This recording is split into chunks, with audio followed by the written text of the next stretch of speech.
Hi friends, இன்றைக்கி நம்ம பாவக்காய் சிப்ஸ் எப்படி பண்ணலான்னு பார்க்கலாம். வீடியோக்குள்ளே போகிறதுக்கு முன்னாடி மறக்காமல் நம்ம சேனலை சப்ஸ்கிரைப் பண்ணிடுங்க.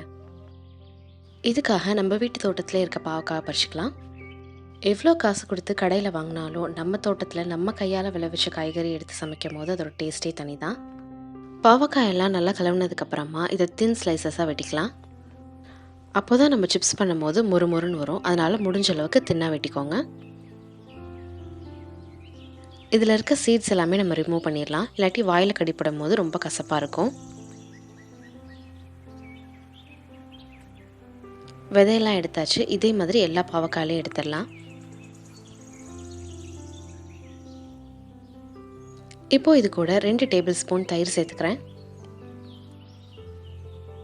இது கூடவே தேவையான அளவு உப்பு சேர்த்துட்டு இதை நல்லா கலந்து விட்டுடலாம். பொறுமையாக கலந்து விடுங்க, ஏன்னா நம்ம தின்னா ஸ்லைஸ் பண்ணியிருக்கனால எல்லாமே உடஞ்சிறதுக்கு வாய்ப்பு இருக்குது. நல்லா கலந்து விட்டதுக்கப்புறமா இதை 5 நிமிஷத்துக்கு ஊற வச்சுக்கலாம்.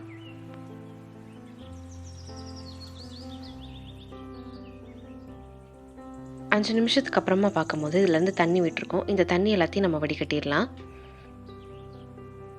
இது கூட 1 டேபிள் ஸ்பூன் சிக்கன் மசாலா சேர்த்துக்கிறேன். அடுத்ததாக இது கூட காரத்துக்கு ஏற்ப மிளகாய்த்தூள் சேர்த்துக்கோங்க. நான் 1 டீஸ்பூன் சேர்த்துக்கிறேன். கிட்ஸுக்கு கொடுக்குறதா இருந்தால் கம்மியாகவே மிளகாத்தூள் சேர்த்துக்கோங்க. இப்போது இது எல்லாத்தையும் நல்லா கலந்ததுக்கப்புறமா 10 நிமிஷத்துக்கு ஊற வச்சுக்கலாம். இப்போது இது கூட 2 டேபிள் ஸ்பூன் பஜ்ஜி மாவு சேர்த்துக்கிறேன். உங்கள்கிட்ட பஜ்ஜி மாவு இல்லைன்னா 1 டேபிள் ஸ்பூன் கடலை மாவும் 1 டேபிள் ஸ்பூன் அரிசி மாவும் சேர்த்துக்கோங்க. அடுத்ததாக இது கூட 1லேருந்து 1.5 டேபிள் ஸ்பூன் கார்ன்ஃப்ளவர் சேர்த்துக்கிறேன். கார்ன்ஃப்ளவர் ஆப்ஷனல் தான், உங்களுக்கு வேணாட்டி இதை ஸ்கிப் பண்ணிடலாம். இப்போது இது எல்லாத்தையும் நல்லா கலந்து விட்டுடலாம். இது ஊறணும்னு அவசியம் கிடையாது, நம்ம ஃப்ரை பண்ணுறதுக்கு முன்னாடி இந்த ஸ்டெப் பண்ணால் போதும். இப்போது ஃப்ரை பண்ணுறதுக்காக ஒரு கடாயில் தேங்காய் எண்ணெய் சேர்த்துருக்கேன். உங்களுக்கு தேங்காய் எண்ணெய் ஸ்மெல் பிடிக்காதுன்னா நீங்கள் கடலை எண்ணெயை சேர்த்துக்கோங்க. எண்ணெய் நல்லா சூடானதுக்கப்புறமா இதில் ஒவ்வொரு பாவக்காயை சேர்த்துக்கலாம். இப்போது அடுப்பை மீடியம் ஃப்ளேமில் வச்சுக்கோங்க.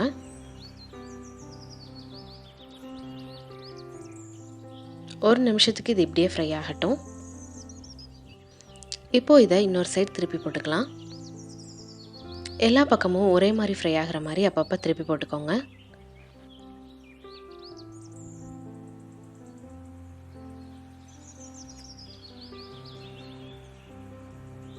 நல்ல கிறிஸ்பியாக கோல்டன் ப்ரௌன் கலர் வந்தோடனே இதை நம்ம எடுத்துடலாம்.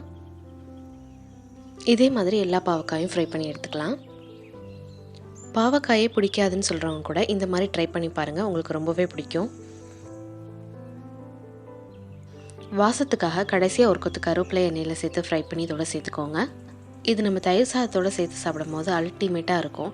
இது சாம்பார் சாதம், ரச சாதம் எல்லாத்துக்குமே ஒரு நல்ல சைட் டிஷ்ஷாக இருக்கும். கண்டிப்பாக இந்த ரெசிபியை ட்ரை பண்ணி பாருங்கள். ரொம்பவே ஹெல்த்தியான பாவக்காய் தொக்கு எப்படி செய்யலான்னு பார்க்கலாம். நமக்கு 5 பாவக்காய் கிடச்சிருக்கு. நான் இதிலேருந்து 2 பாவக்காய் மட்டும்தான் யூஸ் பண்ண போகிறேன். பாவக்காய் எல்லாத்தையும் நல்லா கழுவிட்டு ஃபைனாக சாப் பண்ணிக்கலாம்.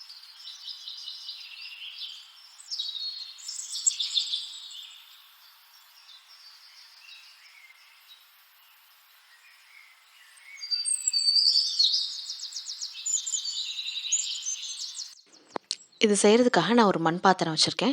இதில் நான் 3 டேபிள் ஸ்பூன் நல்லெண்ணெய் சேர்த்துக்கிறேன். எண்ணெய் நல்லா சூடானதுக்கப்புறமா இது கூட 1/2 டீஸ்பூன் கடுகு, 1/2 டீஸ்பூன் உளுந்து சேர்த்துக்கிறேன். கடுகு நல்லா பொரிஞ்சதுக்கப்புறமா இது கூட 1/2 டீஸ்பூன் வெந்தயம் சேர்த்துக்கிறேன்.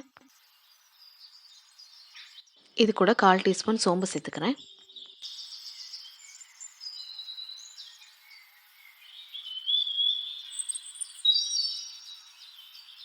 ஒரு கப் வெட்டி வச்சு சின்ன வெங்காயம் சேர்த்துக்கிறேன். சின்ன வெங்காயம் சேர்த்தா தான் டேஸ்ட்டாக இருக்கும். இது கூடவே ஒரு கொத்து கருவேப்பிலையில் சேர்த்துட்டு 2-3 நிமிஷத்துக்கு இதை நல்லா வதக்கிக்கலாம்.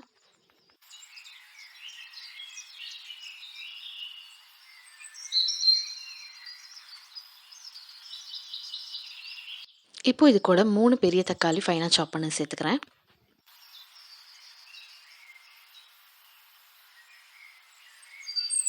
தேவையான அளவு உப்பு சேர்த்துக்கலாம். 1/2 டீஸ்பூன் மஞ்சள் தூள் சேர்த்துட்டு 2-3 நிமிஷத்துக்கு இதை நல்லா வதக்கிக்கலாம்.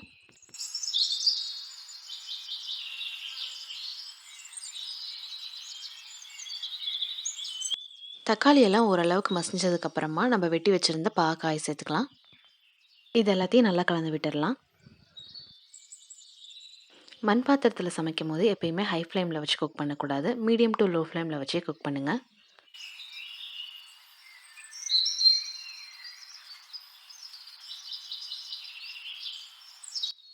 இப்போ இந்த காய்க்கு தேவையான உப்பு சேர்த்துக்கிறேன்.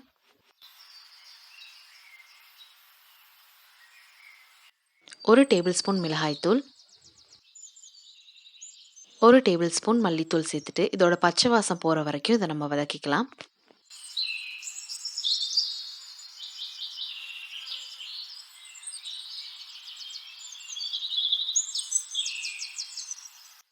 ஒரு கப் தண்ணி சேர்த்துட்டு இதை நல்லா கலந்து விட்டுட்டு உப்பு காரம்லாம் செக் பண்ணிக்கோங்க. மூடி வச்சு ஒரு 15 நிமிஷத்துக்கு குக் பண்ணிக்கலாம்.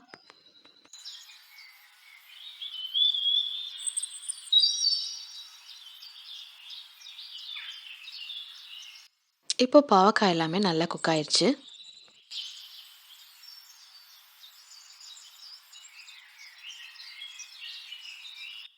கடைசியாக இது கூட 1 டேபிள் ஸ்பூன் நெய் சேர்த்துக்கிறேன். இது ஆப்ஷனல் தான்.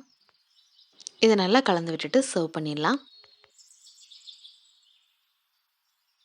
இந்த ரெசிபியை கண்டிப்பாக ட்ரை பண்ணி பாருங்கள். இந்த வீடியோ பிடிச்சிருந்தா லைக் பண்ணுங்கள், கமெண்ட் பண்ணுங்கள், ஷேர் பண்ணுங்கள். மறக்காமல் நம்ம சேனலை சப்ஸ்கிரைப் பண்ணிடுங்க. பாய்.